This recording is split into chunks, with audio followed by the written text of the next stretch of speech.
ਵਾਹਿਗੁਰੂ ਵਾਹਿਗੁਰੂ ਵਾਹਿਗੁਰੂ। ਵਾਹਿਗੁਰੂ ਜੀ ਕਾ ਖਾਲਸਾ, ਵਾਹਿਗੁਰੂ ਜੀ ਕੀ ਫਤਿਹ। My name is Jasdeep Kaur. I'm a career counselor, well-being coach and a public speaker. Today's morning Hukamnama from Shri Darbar Sahib Amritsar is by Shri Guru Arjan Dev Ji in Raktanasri Ang 684 of Shri Guru Granth Sahib Ji. Let's read it, understand, so that we can implement in our day-to-day life. Satnam Shri Waheguru Sahib ji. ਤਨਾਸਰੀ ਮਹੱਲਾ ਪੰਜਵਾਂ। ਤ੍ਰਿਪਤ ਪਈ ਸੱਚ ਭੋਜਨ ਖਾਇਆ, ਮਨ ਤਨ ਰਸਨਾ ਨਾਮ ਤੇ ਆਇਆ। ਜੀਵਨਾ ਹਰ ਜੀਵਨਾ, ਜੀਵਨ ਹਰ ਜਪ ਸਾਧ ਸੰਗ ਰਹਾਓ। ਮਨ ਨੂੰ ਸੰਤੁਸ਼ਟੀ ਹੋ ਗਈ ਜਦੋਂ ਆਤਮਾ ਨੇ ਪਰਮਾਤਮਾ ਦੇ ਪਵਿੱਤਰ ਨਾਮ ਦਾ ਸੱਚ ਰੂਪੀ ਭੋਜਨ ਛਕ ਲਿਆ। ਮਨ, ਤਨ ਅਤੇ ਜ਼ੁਬਾਨ ਨੇ ਇਕਾਗਰ ਬਿਰਤੀ ਸਹਿਤ ਜੁੜੀ ਹੋਈ ਸੁਰਤੀ ਨਾਲ ਪ੍ਰਭੂ ਨਾਮ ਤੇ ਆਇਆ। ਅਸਲੀ ਜੀਵਨ ਤਾਂ ਅਧਿਆਤਮਕਤਾ ਸਹਿਤ ਹਰੀ ਪ੍ਰਭੂ ਨਾਲ ਜੁੜ ਕੇ ਆਤਮਕ ਜ਼ਿੰਦਗੀ ਨੂੰ ਜਿਉਣਾ ਹੈ। ਆਤਮਕ ਜੀਵਨ ਦੀ ਪ੍ਰਫੁੱਲਤਾ ਸਾਧ ਸੰਗਤ ਵਿੱਚ ਜੁੜ ਕੇ ਹਰੀ ਨਾਮ ਜਾਪ ਰਾਹੀਂ ਹੁੰਦੀ ਹੈ। ਰਹਾਓ। Now let's relate this with our day-to-day life so that we can implement it today. Gurbani ਤੇ ਜ਼ਿੰਦਗੀ ਜੀਣ ਦਾ ਢੰਗ ਅਲੱਗ-ਅਲੱਗ ਨਹੀਂ ਹੈ। Gurbani is the way of life. ਗੁਰੂ ਦੀ ਬਾਣੀ, the distinctions given to us by Guru ji, ਜਿਸ ਨੂੰ ਅਸੀਂ ਯੂਜ਼ ਕਰਕੇ, ਜਿਸ ਨੂੰ ਅਸੀਂ ਜਿੰਨਾ ਵੱਲ ਪ੍ਰੈਜ਼ੈਂਟ ਹੋ ਕੇ ਆਪਣੀ ਜ਼ਿੰਦਗੀ ਨੂੰ ਬਹੁਤ ਖੂਬਸੂਰਤ ਬਣਾ ਸਕਦੇ ਹਾਂ।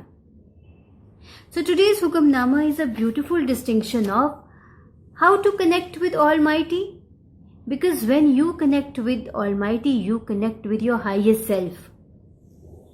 How to focus ਮਨ, ਤਨ ਅਤੇ ਜ਼ੁਬਾਨ ਨੇ ਇਕਾਗਰ ਬਿਰਤੀ ਸਹਿਤ ਜੁੜੀ ਹੋਈ ਸੁਰਤੀ ਨਾਲ ਪ੍ਰਭੂ ਨਾਮ ਤੇ ਆਇਆ। How to focus and how to be in a good company, importance of ਸਾਧ ਸੰਗਤ। So ਅਗਰ ਕਿਸੇ ਨੂੰ ਇਹ ਪੁੱਛਿਆ ਜਾਏ ਨਾ ਕਿ what do you want, ਹਰ ਕੋਈ ਕਹੇਗਾ ਮੈਨੂੰ ਪੀਸ ਆਫ ਮਾਈਂਡ ਚਾਹੀਦਾ ਹੈ, ਮੈਨੂੰ ਖੁਸ਼ੀ ਚਾਹੀਦੀ, ਮੈਨੂੰ ਹੈਪੀਨੈਸ ਚਾਹੀਦੀ ਹੈ। So this is something which is common among all of us, that we want peace of mind, we want happiness in our lives. Now let's understand the difference between Chinta and Chintan. Chinta is circle of concern and Chintan is circle of influence. है देखो, ये दो circles ने। This is circle of concerns. ਇਹਦੇ ਵਿੱਚ ਸਾਡੇ ਸਾਰੇ ਕੰਸਰਨਸ ਆਉਂਦੇ ਨੇ। ਮੈਂ ਕੰਸਰਨਸ ਬਾਰੇ ਤੁਹਾਨੂੰ ਦੱਸਦੀ ਹਾਂ। This is circle of influence. ਨਾ ਸਰਕਲ ਆਫ ਕੰਸਰਨਸ ਵਿੱਚ ਕੀ ਹੈ?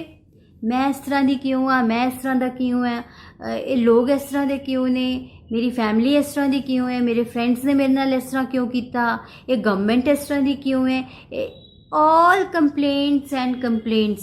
ਮੇਰੇ ਕੋਲ ਇੰਨਾ ਪੈਸਾ ਕਿਉਂ ਨਹੀਂ ਹੈ, ਉਹਦੇ ਕੋਲ ਕਿਉਂ ਹੈ, ਮੇਰਾ ਕਰੀਅਰ ਕਿਉਂ ਇੰਨਾ ਚੌਪਟ ਹੋ ਗਿਆ, ਮੈਂ 4 ਸਾਲ ਪਹਿਲੇ ਕਿਉਂ ਨਹੀਂ ਕੁਝ ਕਰ ਲਿਆ, ਮੈਂ 10 ਸਾਲ ਪਹਿਲੇ ਕੁਝ ਕਰ ਲੈਂਦਾ ਜਾਂ ਕਰ ਲੈਂਦੀ ਤੇ ਅੱਜ ਮੈਂ ਕਿੱਥੇ ਹੁੰਦਾ। ongoing complaints. this comes under circle of concerns, ਜਿਹੜੇ ਸਾਡੇ ਸਾਰੇ cluttered thoughts ਨਾਲ entangled ਅਸੀਂ ਰਹਿੰਦੇ ਹਾਂ।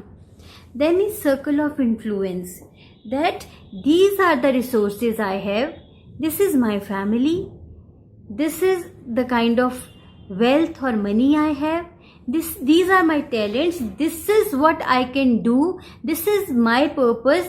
ਇਹ ਮੇਰੇ ਅੰਦਰ ਇਨਬੋਰਨ ਟੈਲੈਂਟ ਹੈ ਜਿਸ ਦੇ ਯੂਜ਼ ਨਾਲ ਮੈਂ ਲੋਕਾਂ ਦੀ ਲਾਈਫ ਵਿੱਚ ਡਿਫਰੈਂਸ ਕ੍ਰੀਏਟ ਕਰ ਸਕਦਾ ਵਾਂ। ਜੋ ਟਰਾਂਸਫੋਰਮੇਸ਼ਨ ਅਸੀਂ ਆਪਣੇ ਲੈਵਲ ਤੇ ਲਿਆ ਸਕਦੇ ਹਾਂ, ਜਿਹੜੀ ਕਿ ਸਾਡੇ ਹੱਥ ਵਿੱਚ ਹੈ। But how that is possible? इस लेवल तक आना, इस सोच तक आना, to be in the circle of influence, असी किस तरह कर सकते हैं?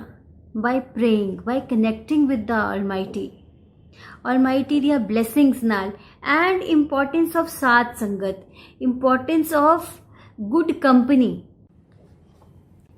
जीवन हर जप साध संग रहाओ, अच्छी कंपनी दी सपोर्ट नाल। ਕਿਉਂਕਿ ਜਿਸ ਤਰ੍ਹਾਂ ਦੀ ਤੁਸੀਂ ਕੰਪਨੀ ਕਰੋਗੇ ਉਸਦਾ ਇੰਪੈਕਟ, ਉਸਦਾ ਇਨਫਲੂਐਂਸ ਤੁਹਾਡੇ ਤੇ ਹੋਏਗਾ ਹੀ ਹੋਏਗਾ। So when we are in a good company, we are connecting with the Almighty, we are praying, we are seeking the higher powers blessings, we will be in circle of influence ਕਿ ਸਾਡੇ ਕੋਲ ਜੋ ਵੀ resources ਨੇ first of all we need to be in gratitude and then make good use of them, make productive use of them. So be in the circle of influence, not in the circle of concern ਜਿਹਦੇ ਵਿੱਚ ਸਾਰੀਆਂ complaints and resentments ਨੇ। ਅੱਜ ਇੱਕ practice ਕਰਦੇ ਹਾਂ, ਦੇਖੋ ਕਿ ਆਪਣੇ ਲਾਈਫ ਦੇ ਕਿਹੜੇ ਏਰੀਆ ਵਿੱਚ ਤੁਸੀਂ ਸਰਕਲ ਆਫ ਕੰਸਰਨ ਵਿੱਚੋਂ ਬਹੁਤ ਸਾਰੀਆਂ ਕੰਪਲੇਂਟਸ ਨੇ ਉਹਨਾਂ ਨੂੰ ਦੇਖੋ and then you shift to circle of influence. ਇਸ ਸਰਕਲ ਵਿੱਚ ਆ ਕੇ ਦੇਖੋ ਕਿ ਤੁਹਾਡੇ ਕੋਲ ਕੀ ਰਿਸੋਰਸਿਸ ਨੇ। You have your wonderful family, you have your wonderful people around you, you have your talents, your potential.